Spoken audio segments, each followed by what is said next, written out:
नमस्कार, मैं हूं अंकुर और आप देख रहे हैं सत्य हिंदी का न्यूज बुलेटिन। एक नजर अब तक की सुर्खियों पर। एनडीटीवी की रिपोर्ट के अनुसार लोकसभा चुनाव में बड़ी हार के बाद भाजपा उत्तर प्रदेश में संगठनात्मक बदलाव की तैयारी कर रही है। समझा जाता है कि प्रदेश भाजपा अध्यक्ष भूपेंद्र चौधरी ने पार्टी का खराब प्रदर्शन की जिम्मेदारी ली है और आज दिल्ली में प्रधानमंत्री मोदी के साथ बैठक के दौरान पद छोड़ने की पेशकश की। केंद्रीय गृह मंत्री अमित शाह अब अगले कदम पर चर्चा के लिए प्रधानमंत्री आवास पहुँच गए हैं। बता दें, पिछले कुछ दिनों से उत्तर प्रदेश में प्रमुख भाजपा नेता राष्ट्रीय राजधानी में हैं और पार्टी आलाकमानों के साथ बैठकें कर रहे हैं। इससे पहले उप मुख्यमंत्री केशव प्रसाद मौर्य ने भाजपा के राष्ट्रीय अध्यक्ष जेपी नड्डा से मुलाकात की, जिससे बड़े बदलाव की चर्चा तेज हो गई।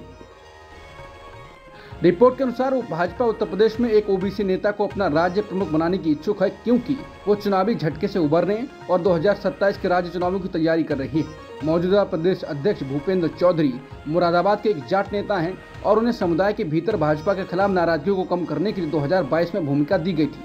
चौधरी के स्थान पर ओबीसी नेता की भाजपा की संभावित पसंद को इस तथ्य से समझा जा सकता है कि ओबीसी राज्य की आबादी का एक बड़ा हिस्सा है और चुनावों में एक महत्वपूर्ण कारक है। इस आम चुनाव में उत्तर प्रदेश में भाजपा को बड़ी हार का सामना करना पड़ा। 2019 में उसका स्कोर 62 से घटकर इस बार 33 हो गया, क्योंकि मुख्य विपक्षी समाजवादी पार्टी ने बड़ी बढ़त हासिल कर ली। कुल मिलाकर भाजपा अब ओबीसी नेता को आगे बढ़ाने की सोच रही है और दूसरी ओर देखा जाए तो एनडीए में शामिल अनुप्रिया पटेल ने सीएम योगी को पिछड़ों के लिए सही से काम न करने वाला बताया था और योगी पर तलवार पहले से लटकी हुई है।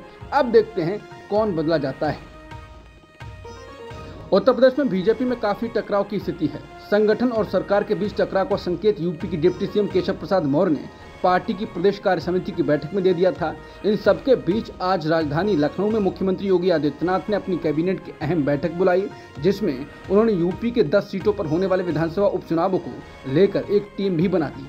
खास बात यह है कि उस टीम में डिप्टी सीएम ब्रजेश पाठक या केशव प्रसाद मौर्य को कोई जगह नहीं दी गई।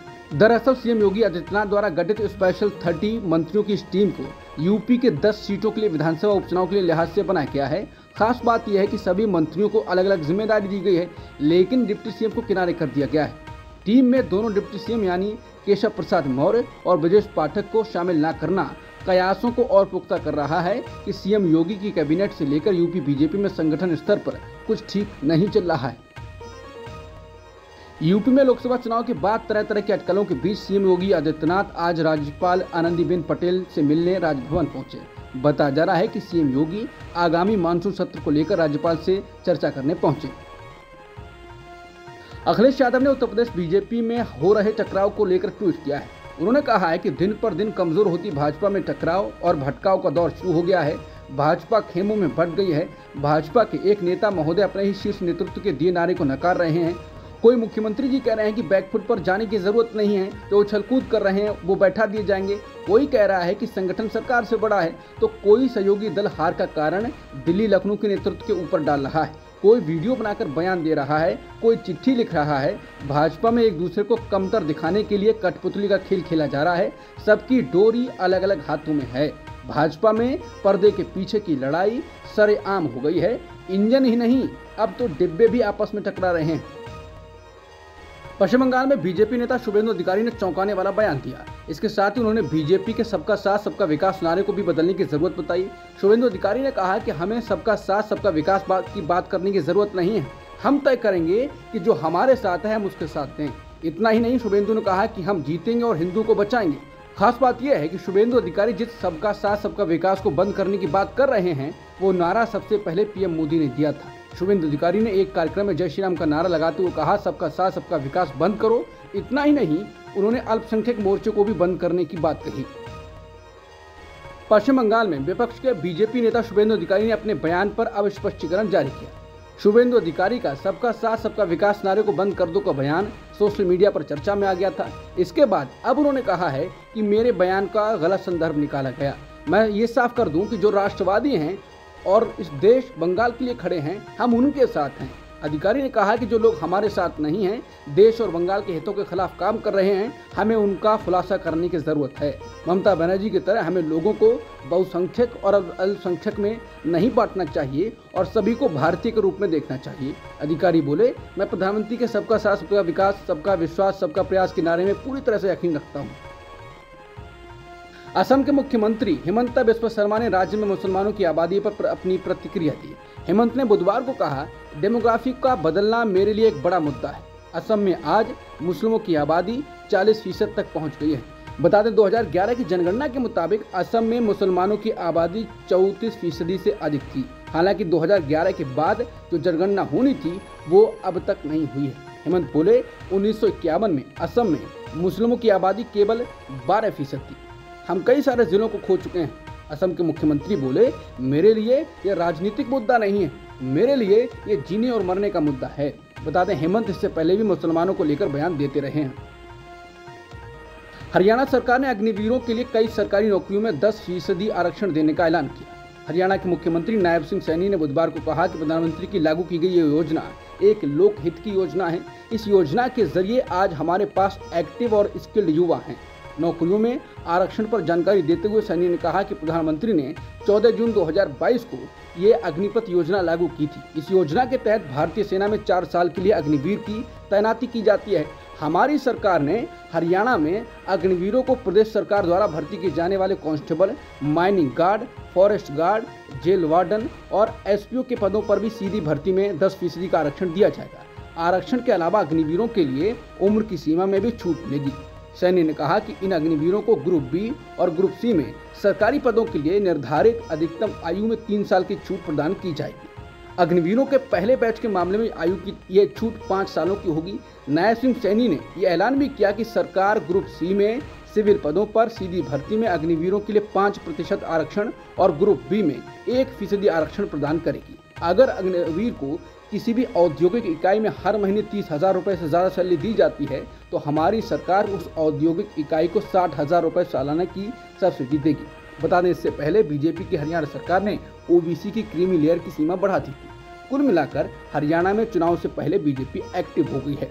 हरियाणा सरकार ने राज्य विधानसभा चुनावों के पहले ओबीसी वर्ग में क्रीमी लेयर को लेकर बड़ा फैसला किया है। राज्य सरकार ने ओबीसी वर्ग में क्रीमी लेयर के लिए सालाना आमदनी की अधिकतम सीमा 6 लाख से बढ़ाकर 8 लाख कर दिया है। इसमें वेतन और खेती से होने वाली आमदनी शामिल नहीं है। बता दें हरियाणा में ओबीसी करीब 40% हैं। हरियाणा में इसी साल विधानसभा चुनाव होने हैं। प्रोबेशन में चल रही आईएएस अधिकारी पूजा खेडकर के विकलांग होने और ओबीसी जाति प्रमाण पत्र को लेकर चल रहे विवाद थम नहीं रहा है। पूजा खेडकर विवाद पर एनसीपी नेता सुप्रिया सुले ने कहा, ये बहुत ही दुर्भाग्यपूर्ण है। ये नीट की तरह ही एक प्रतिस्पर्धा वाली परीक्षा है और नीट की तरह ही यहाँ भी चीजें परेशान करने वाली हैं। ऐसी कोई पुख्ता व्यवस्था क्यों नहीं है जिसमें इस तरह की चीजों को रोका जा सके। ये राज्य की सुरक्षा का विषय है और इसे बहुत ही हल्के में लिया जा रहा है। अजीत पवार के एनसीपी को तगड़ा झटका लगा है। महाराष्ट्र के पिंपरी चिंचवड़ में एनसीपी के 4 शीर्ष नेताओं ने इस्तीफा दे दिया। इसके बाद वो शरद पवार की पार्टी में शामिल हो गए। शामिल होने वालों में एनसीपी की पिंपरी चिंचवड़ इकाई के प्रमुख अजीत गवाड़े भी शामिल हैं, जो पुणे में शरद पवार के घर पर उनकी पार्टी में शामिल हुए।